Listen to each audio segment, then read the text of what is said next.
Howdy. And get ready. From where you're kneeling must Kill seem him. like an 18-carat run of bad luck. Do it. The game was rigged from the start.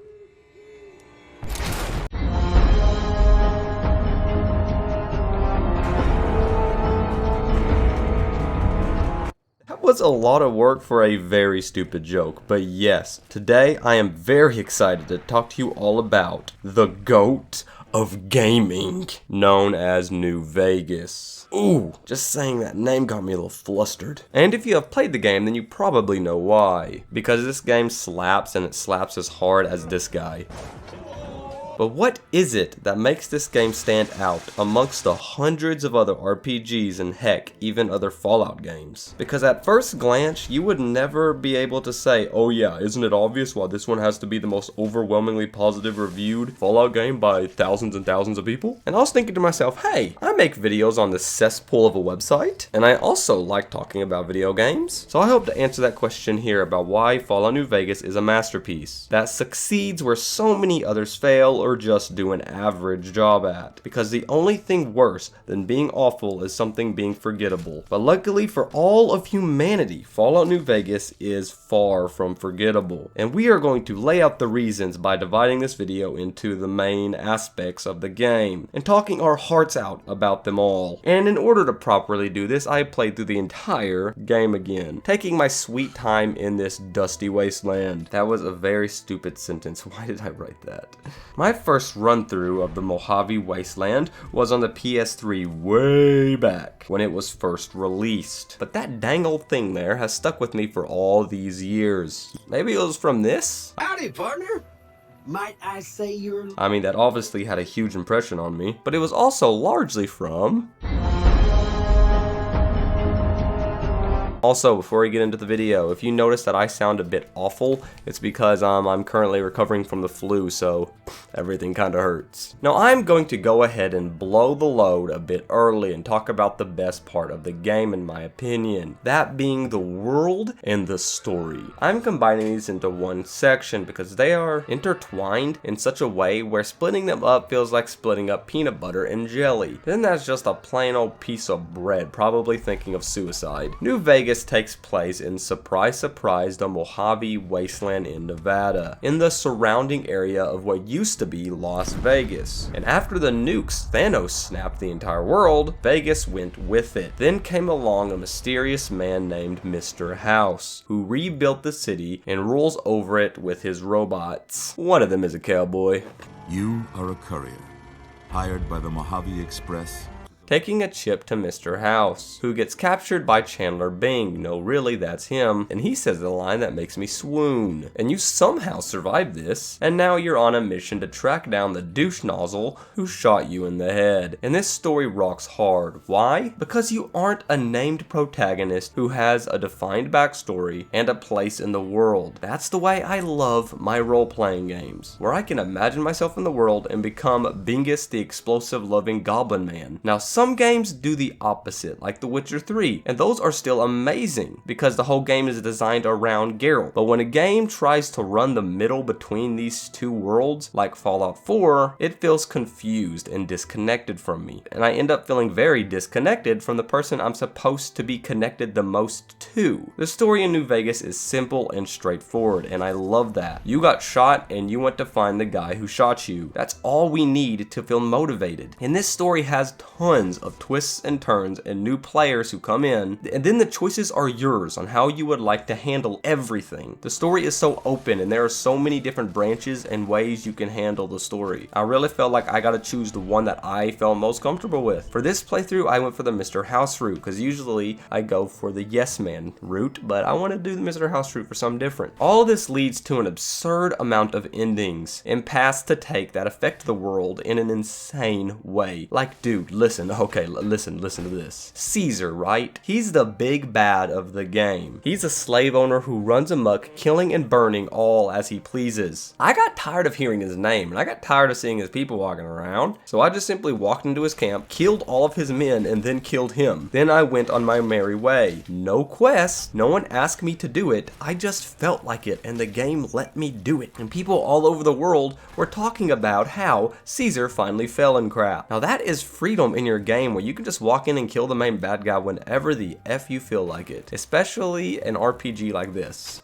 Also, the world of New Vegas is a sad one, like laying in the bed staring at the corner because you don't know what to do because you have too much to do, that kind of sadness. Everything sucks and everyone hates their life, which is why it makes perfect sense why everyone in existence tries to nord you into being their sheepdog. The quests in New Vegas are unique beyond belief and have so much freedom in how you want to handle them. The best of these quests are part of the many factions in the game. There are the boomers, who live in a military base in the mountain, who have more explosives than the US government, blowing up anyone who gets near their place. But you get in because, you're the protagonist, duh. Also, the Brotherhood of Steel are here, living in a small bunker, very different than what you're used to seeing with the Brotherhood. There's the robots in New Vegas, the military of the New California Republic, the evil Caesar's Legion, the Great Khans, which is basically a bunch of mongrels, the Powder Gangers, the Fiends, the White Glove Society, that's a fun quest, the Omertas, the Freedom Medical Group, the Mutants of Jacobstown, the Ghouls of the Tech Power Plant, and all the various small towns around everywhere, and even Elvis Presley impersonators named the Kings with a robot dog. Yeah, there's a lot here, and you can basically destroy any of them if you feel like it. Just walk in and kill everyone. Or you can do other quest chains and choose their fate if you decide to go with the solo quest of Yes Man. No spoilers, but yeah. It's so amazing. No game compares. Fight me. But I gotta mention one downside real quick, and that's brown. Brown everywhere. My eyes are forever stained with brown. Now everything is brown. Dude, it's not very pretty to look at. Walking in the desert just doesn't ever look good to me. But yes, this game can look amazing at some point and has a super unique setting and super unique places you can visit. But the majority of the waste is just very, very brown, and it's a bit bland to the eyes. But no worries, there's always something around every corner to keep your eyes busy so you don't have to stare at the brown. So you're good, dude. And your eyes will be enjoying a bunch of red due to the combat in the game. Yup, now it's time to talk about the other massive aspect of the game, that being murder. What is an RPG without genocide, right? And New Vegas is no different in that regard. But there is a few things it does that separate it from the run-of-the-mill boys, namely variety. This is one of the few games where it feels like no matter what tree you choose, it will work. For this playthrough in particular, I went melee, which is something I never have done before in the game. And it was fun as balls not having to worry about ammo.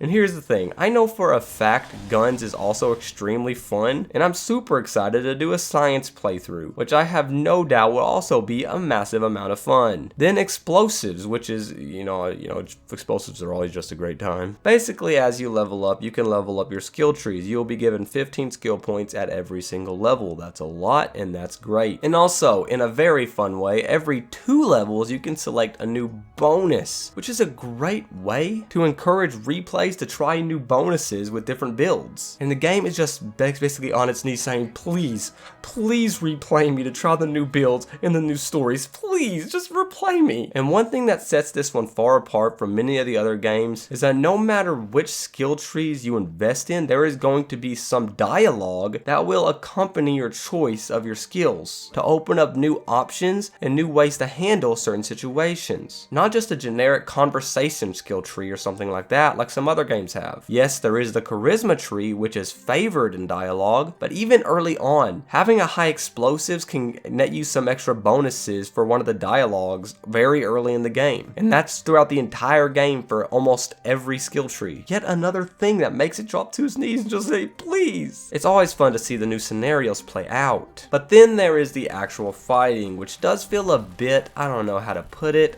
old. Yeah, it does feel older and not as tight as some modern games. It's not really that surprising. It's a pretty old game. Yeah, everything just kind of feels weightless. There is some weird looseness to it, but I think it works really well for what it is. And of course you have VATs, like, you know, you can't be a Fallout game without VATs. But I do have another downside real fast. That's simply no real feedback for how close you are to death other than your little health in the very far bottom left corner. I wish maybe there was more reaction so that it would warn me better whenever I'm very close to death. Sometimes it catches me really off guard when I peek down at the bottom left corner and see that I'm 2 inches away from death and I'm about to take the big dirt nap. But yeah, the combat is actually very fun. It can feel a little weightless sometimes, but I don't think that's an issue. I don't see it as an issue. It works for what it is, and I love the combat, and the variety is incredible. There are some more fun things about the game that I would like to talk about before we break up here. If you have somehow never played this game, I'm going to need you to go ahead and amend that and do yourself a favor, alright? The thing is basically on a constant sale on Steam. It's very cheap. You can get the deluxe edition for like $5.